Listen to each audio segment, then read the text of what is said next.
Joining us live also from Chiang Rai is journalist Tony Cheng, who's been following this story closely. Tony, thank you for joining us today. You were one of the first journalists on the ground. You've spoken to a lot of people who knew the boys. You've also spoken, I believe, to the coach's aunt.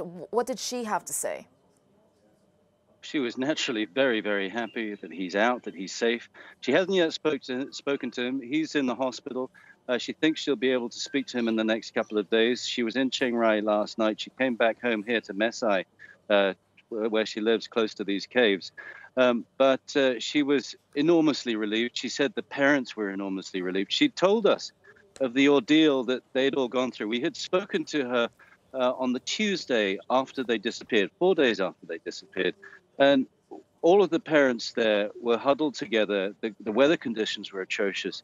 It was very clear they were suffering a lot. They were in deep emotional pain. She was one of the few who was quite happy to speak, and she was very optimistic. And she said she had maintained her optimism throughout because she believed that they would come out. She'd believed in the rescuers and the efforts they had made. But she said it was very tough at one point.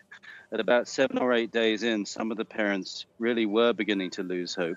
She gave us some interesting facts. She said the boys had intentionally gone into the caves. It was something they had planned to do. They just wanted to do some exploring. There's been a lot of comment about why they were